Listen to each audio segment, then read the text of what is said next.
Ang kwentong ito ay hango sa totoong buhay. Karanasan ito ni Marion. Taong 1958, Anahaw, Romblon.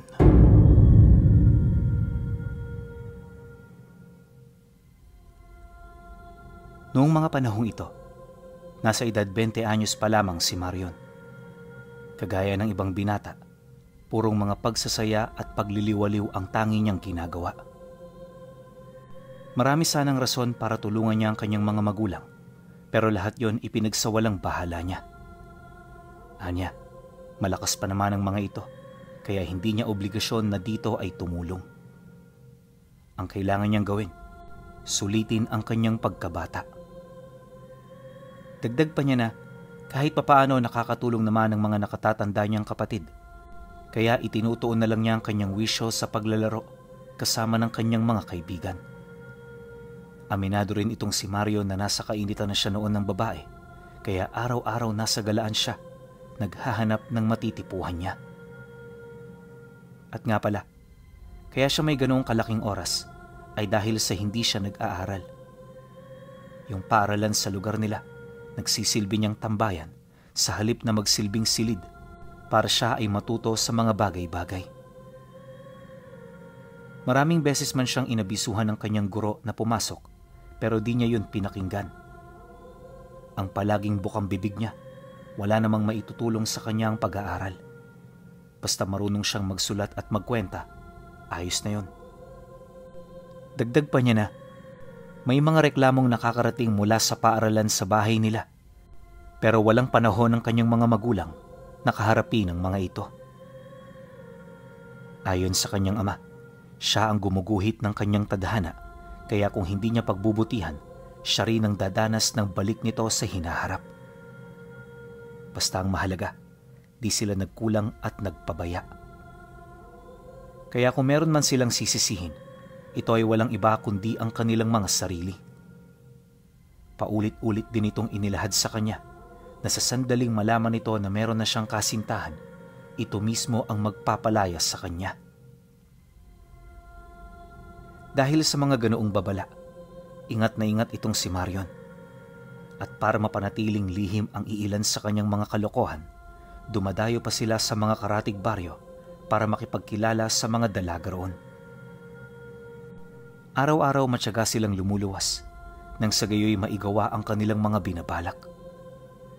Subalit hindi nagtagal, sa kakahanap niya ng kasintahan, may napansin siyang isang tahimik na lumang bahay sa karatig lugar. Sa unang tingin, naramdaman niya na parang tinatawag siya nito. Hindi niya mawari kung ano nangyayari sa kanya. Dala ng kanyang kuryosidad, nagtanong-tanong siya sa baryo sa mga tindahan na pinagbilhan nila. At base sa kanyang mga narinig na istorya, ang bahay umano na tinutukoy niya ay tahanan ng isang matandang lalaki na tinatawag nilang Manoy Osming. 100 taon mahigit na itong si Manoy Osming, at sa kasamaang palad, tumanda ito na walang kinakasama. Walang makapagsasabi sa nakaraan ng matanda dahil lahat ng mga nakasabayan nito ay patay na. Malalayo rin ang mga kadugo nito, kaya naman sa katagalan, nasanay na rin itong mabuhay ng mag-isa. Misteryoso ang matandang yon pinuno, at base sa mga usap-usapan, nagtatangan umano ito ng isang makapangyarihang anting-anting, kaya nakarating yon sa ganoong edad. Likas din ang pagkakaroon nito ng malakas na pangangatawan, sa puntong kahit 100 taon mahigit na ito, nakakapagpasan pa rin ito ng malalaking tipak ng puno. Nang marinig naman ni Marion ang kwento ng bantay sa tindahan, tila bang nagkaroon siya ng pagmamalabis na makilala itong si Osming. Pakiramdam niya kasi, siya ang taong hinihintay nito. Kaya naman sa paglipas ng mga araw, nabaling sa matanda ang kanyang atensyon. Ni hindi nga siya noon nakikipag-usap sa mga dalagang nakikilala nila dahil kapag nakakatungtong sila roon, una niyang hinahanap ay yung matanda. Pasimple rin siyang lumalapit sa bahay nito hanggang sa dito na niya paunti-unting nasilayan ang nilalaman ng bakuran. Kung hindi nyo kasi naitatanong, malaki ang bahay ng matanda. 2 palapag yon, tapos kwadrado sa lupa ang mga pader nito.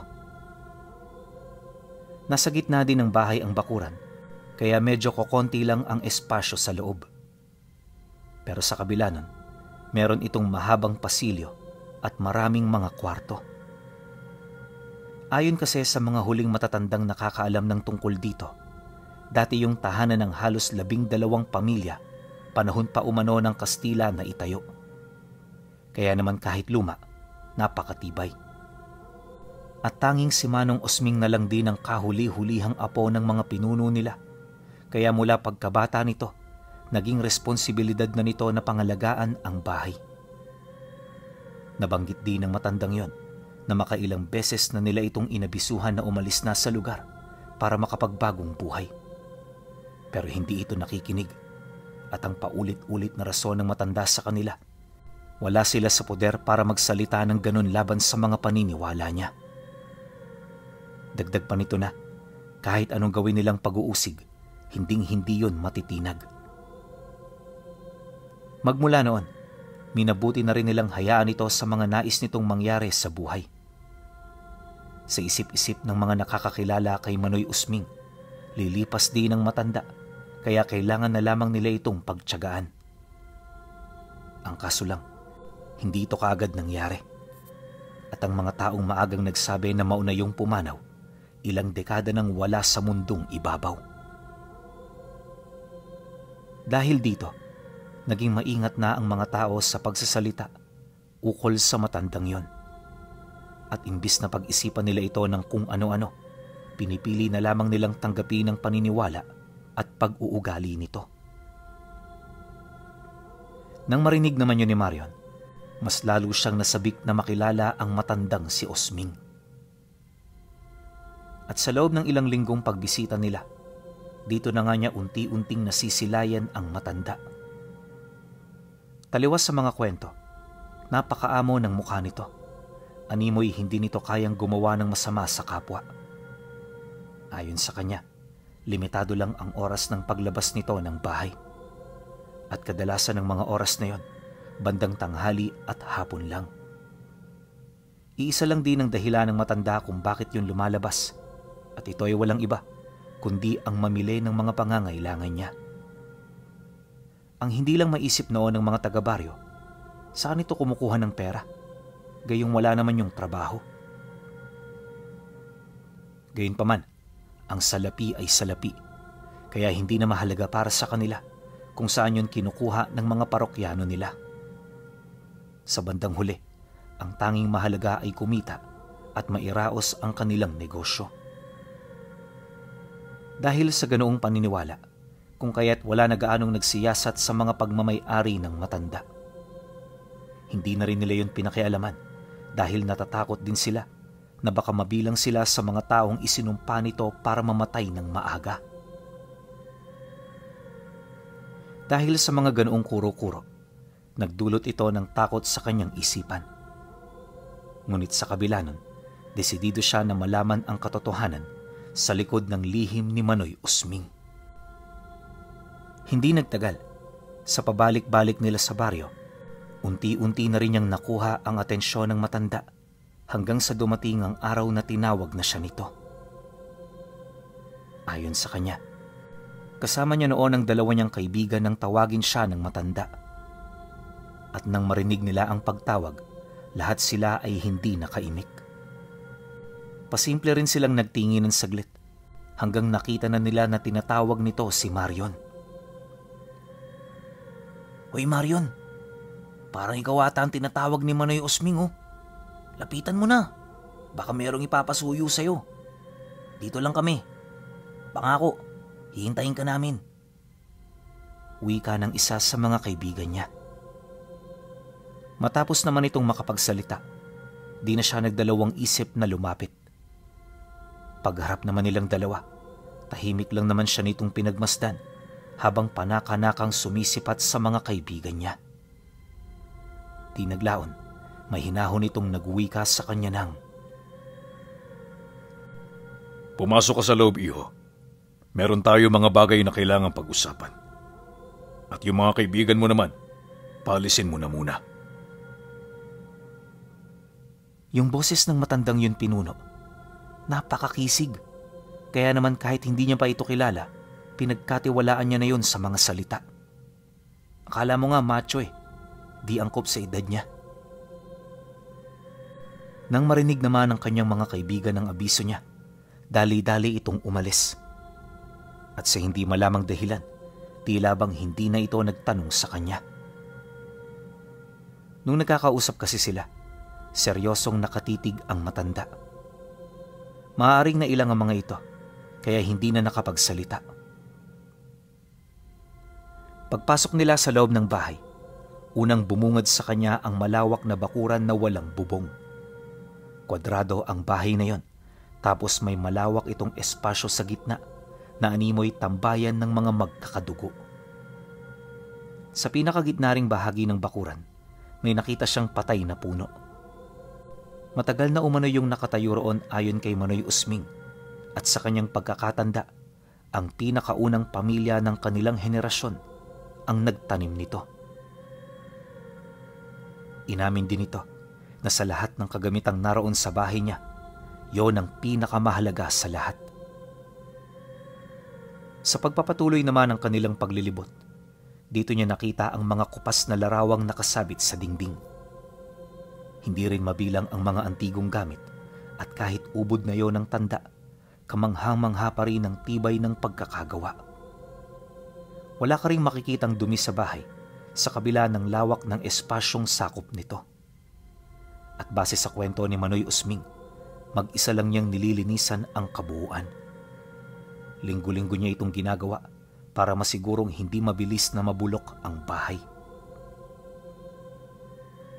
Nang marating naman nila ang silid nito, umupo siya sa lumang bangko na kaharap ng isang antigong mesa. At sa kabila naman nito, merong magarang upuan na siya namang inupuan ni Manoy Usming. Komportable na komportable doon ang matanda, kaya naman pagtitig nito sa kanya, hindi na ito nagdalawang isip na magsalita. Kumusta ang nanay mong si Criselda? Balita ko matanda na siya. Pag-uwi mo mamaya, ipaabot mo ang aking pangungumusta. Marion Iho, masaya ako't nagkakilala tayo ng maaga. Alam mo ba na apo kita sa tuhod? Nasabi man lang ba ng nanay mo na meron kang lolong naninirahan dito? Sigurado ako wala pa. Dahil maging siya man, kinasusuklaman na mapabilang sa ating pamilya. Pero, ibang-iba ka, apo. Lalo na yung mga kapatid mo. Ngunit sa inyong lahat, iisa lang ang pwedeng makuha at magmana ng kung anong meron ako. At yun ay walang iba, kundi ikaw. May hinahong wika nito sa kanya. Nang marinig naman ni Marion ang sinabi ng matanda, tila bang nawala ang kanyang mga iniisip. Makailang beses niyang inalala ang kanyang mga katanungan, pero hindi niya na ito matandaan. At ang mas nakakapagtaka pa, hindi niya nagawang tumutol ni kumontra sa mga sinabi nito sa kanya. Yun bang lahat ng kanyang mga naririnig, bukal sa puso niyang sinasang-ayunan. At sa pagpapatuloy ng kanilang pag-uusap, ipinakita ni Tandang Usming ang kasaysayan ng kanilang pamilya. Ayon dito, panahon pa ng mga Kastila at Bayani, malakas na ang kanilang impluwensya. Sakop nito ang buong bansa, kung saan bawat mga tagasunod nila ay araw-araw na nagpapadala ng ulat ukol sa mga nangyayari sa kanilang lugar.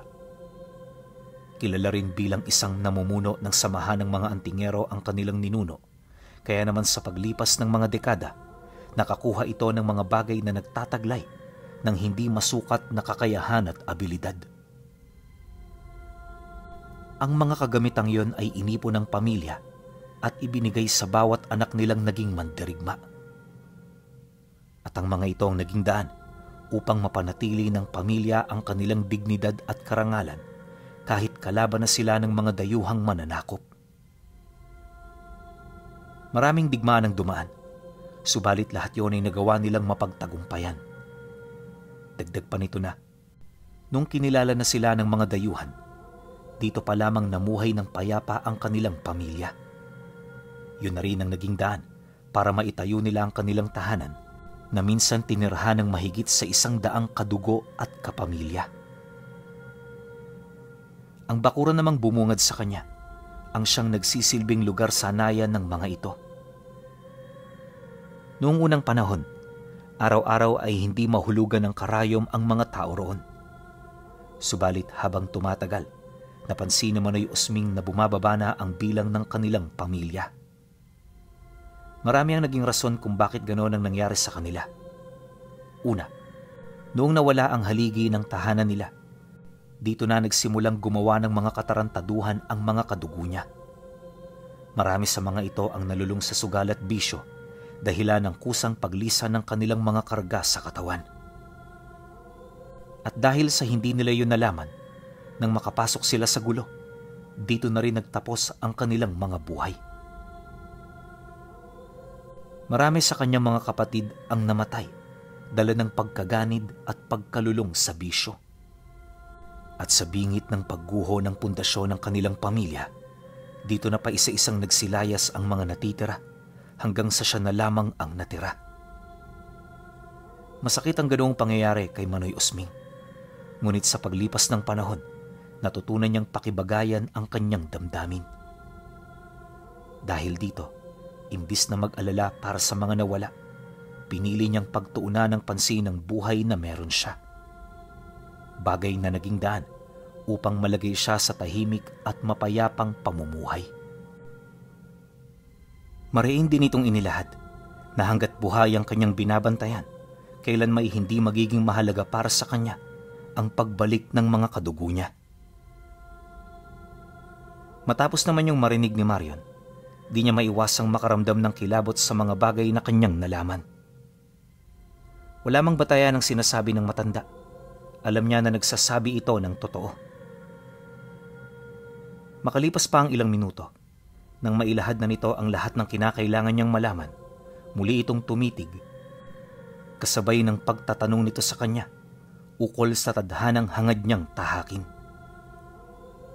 Pagkarinig naman niya sa sinabi nito, mautal-utal naman siyang sumagot ng, "Ha? Hindi ko pa ho alam, Manoy Usming, kung ano ang gagawin ko sa buhay eh. Bata pa ho ako at marami pa akong dapat na matutunan. Pero kung ito ang tadhanang ibibigay sa akin, tatanggapin ko ho ito. Noon pa man, likas na ang pagmamahal ko sa sining ng lihim na karunungan. Kahit naririnig ko lang to sa mga kwento, alam ko na merong parte ng istorya ang totoo. Natutuwa ho ko at napatunayan ko ito habang bata pa ako." Huwag ka munang magsaya, iho. Masyado pang maaga para matuwa ka. At ngayon pa lang sinasabi ko na sa'yo, hindi ito ang bagay na dapat mong ikatuwa. Sagrado ang pag-aaral ng lihim na karunungan. Kaya sa bawat pagsasanay, kailangan mong maging maingat at desidido sa iyong mga gagawin. Sagot naman ni Manoy Usming sa kanya. Matapos ang naging pag-uusap, ipinagpatuloy nila ang paglalakad-lakad. Hindi nagtagal, sa sobrang dami ng kanilang mga pinaggagawa, nakalimutan na niya ang oras ng kanyang pag-uwi. Basta, ilang minuto lang noon ang lumipas, paglabas nilang dalawa sa pinakahuling kwarto na pinasok nila, napansin niya na gabi na pala. Dahil dito, doon pa lamang niya naalala ang oras na sinabi niya sa kanyang ina. Ngunit, di pa man siya nakakalabas ng bahay, bumungad na sa kanya ang mga magulang niya kasama ng kanyang mga kaibigan. Nakatayo yun sa labas ng bahay ni Manoy Usming habang bitbit ang mga sulo. Sa estado rin ng pagsilay ng kanyang ama, ramdam niya ang hindi mababayaran nitong galit buhat sa mga ginawa niya. Natatakot man, pinili niyang maging matatag at hanggat hindi pa ito nagsasalita, hindi na muna siya nagdahilan. Ang nais niya kasing mangyari, si Manoy Usming na ang sumagot sa kanyang pamilya. Kung iisipin kasi yun naman talaga ang dahilan kung bakit hindi siya nakauwi ng mas maaga. Ilang minuto pa ang lumipas.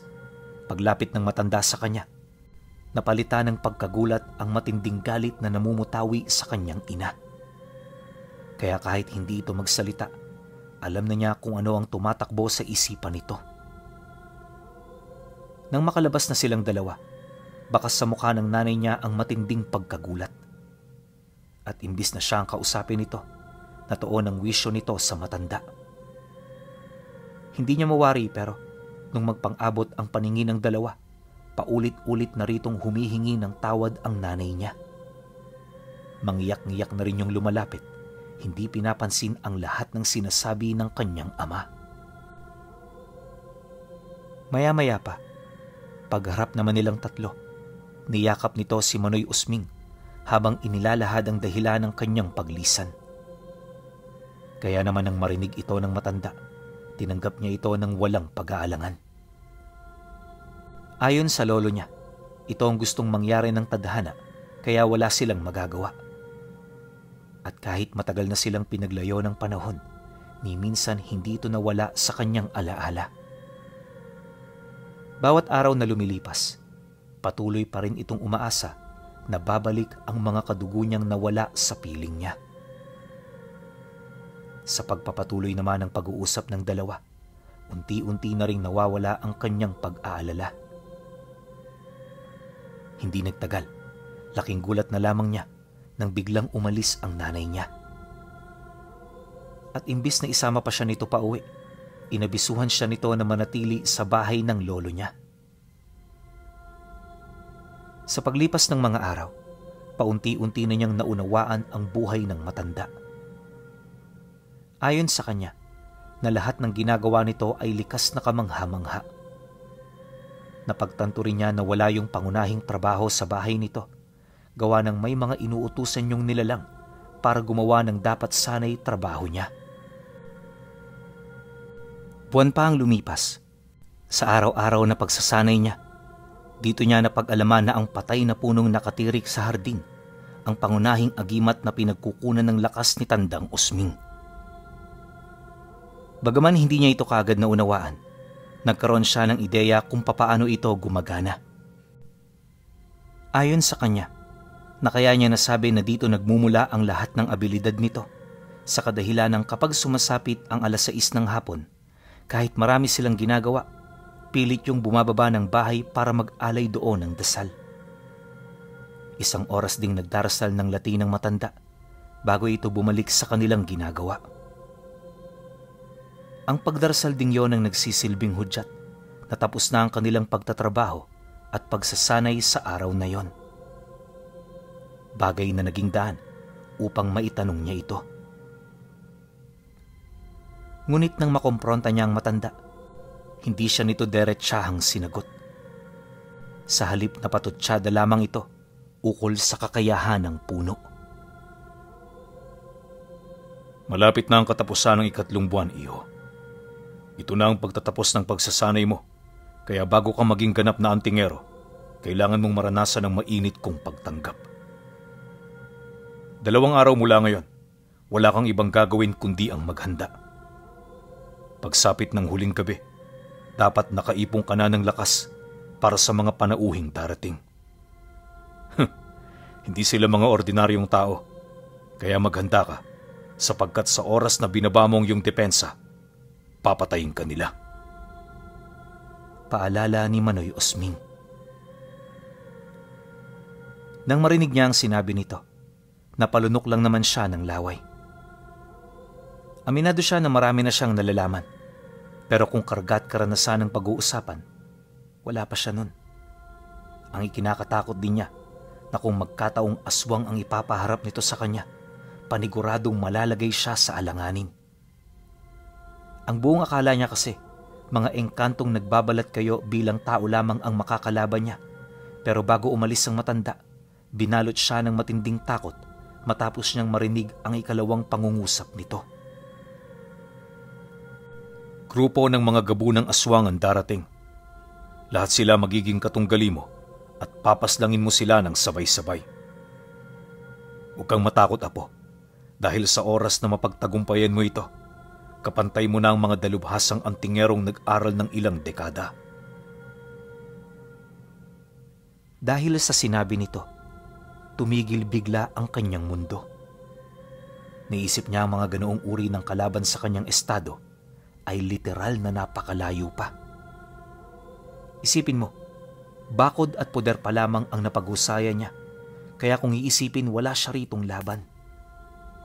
Subalit anuman ang kanyang gawin, alam niya sa kanyang sarili na hindi na niya mababali ang desisyon ng kanyang maestro. Sa pagsapit ng sumunod na araw, sobra-sobra pa noon si Marion sa taong nawala ng lahat sa buhay. Ni paghinga hirap na hirap siya at halos yung mga iniisip niya napakalalalim. Yung tipong konti na lang, magpapakamatay na talaga siya. Pero sa kabila ng lahat ng yon, naniniwala siya sa mga salita ng matanda. Alam niya na hindi siya nito pababayaan, lalo pat magaganap ang kanilang tunggali sa mismong tahanan kung saan siya nagsanay.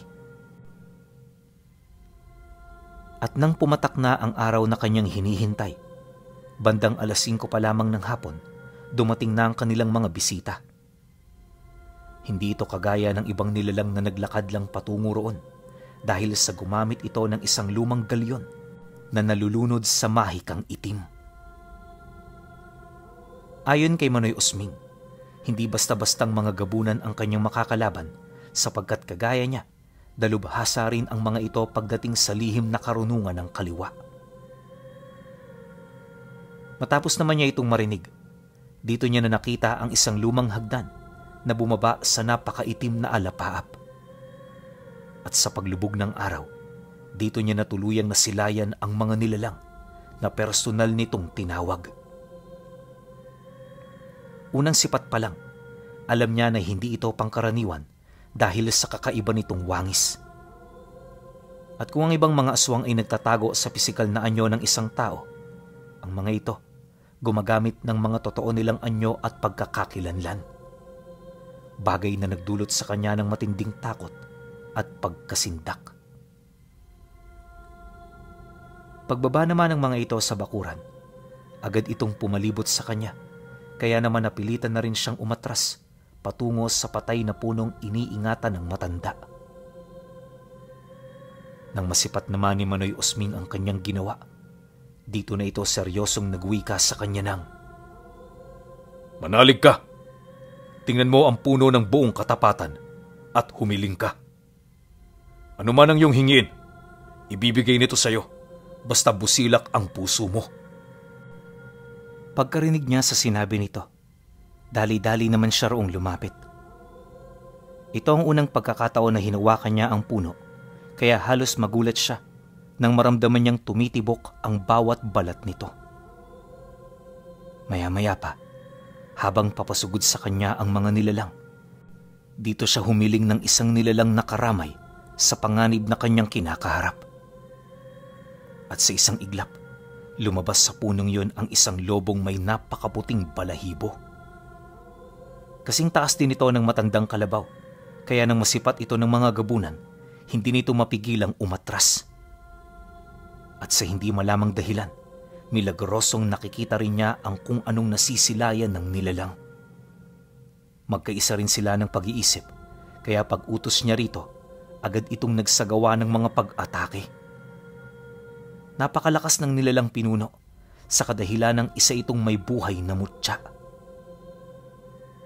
Bawat paa nito, nagtataglay ng iba't ibang abilidad ng mga elemento, kaya walang kahit na sinong nilalang ang may kakayahang sumalag sa pag-atake nito. Gawa rin sa mutya ng kidlat ang mga pangil ng lobo, kaya sa oras na makasakmal ito ng biktima, hinding-hindi na yon mabubuhay pa. At sa pagpapatuloy ng pag-atake nito, napakadali para dito na mapatay ang mga gabunang nagkakaisa. Habang nangyayari ang bagay na yon, nanatili lang namang nakatayo si Marion malapit sa puno. Yung lolo naman niya, panay lang ang pagtawa, animoy isang magandang pangitain ang labanang nasisilayan niya. Hindi nagtagal, nang mapagtanto ng mga nilalang na marami na sa kanila ang namatay, napilitan na rin yung bumalik sa kanilang sasakyan. Paglipad nito papaitaas, dito na siya inutusan ng matanda na doon na nagtatapos ang kanyang pakikipaglaban. Hinirang na rin siya nitong ganap na antingero, kaya naman imbis na sundan pa ang mga nilalang, minabuti naman niyang hayaan ito. At nang mawala na ang matinding panganib, parang alikabok ding naglaho ang kanyang alaga. Matapos nitong mawala, tinubuan siya ng puting buhok sa kanyang bumbunan. Kasing haba lang ito ng orihinal niyang buhok, kaya kung titingnan hindi ito kaduda-duda. Ngunit ayon kay Manoy Usming, ang buhok na yon ay patunay na kabilang siya sa pamilya. Ipinakita rin nito ang mga buhok nitong taglay na halos umabot sa 10. Ayon sa matanda, kusang dadami ang kanyang mga kaibigan kapag lumalim na ang kanyang mga karanasan at abilidad.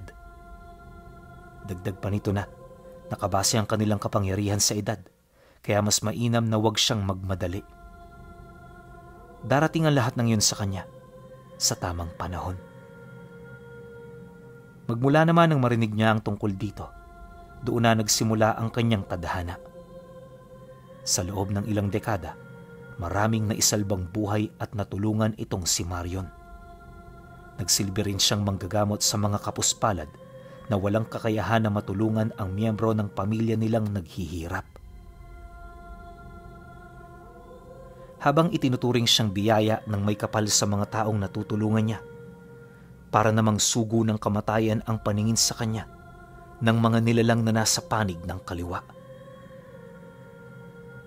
Sa buong karera ni Marion Pinuno, wala pang nilalang ang nakapagbigay ng kahit kakarampot na hirap sa kanya. Pagtatapat pa niya na, hindi ito purong pagmamayabang, bagkus ito ay pawang katotohanan lamang. Saksi dyan ang lolo niya, kaya kahit sinong magtanong, walang may kakayahang tumutol sa kanilang mga sinasabi. At hanggang sa kanyang pagtanda, ito na ang naging buhay niya. Ang mapabilang sa itinuturing na pinakamalakas na pamilya ng mga Antingero noong panahon ng mga Kastila.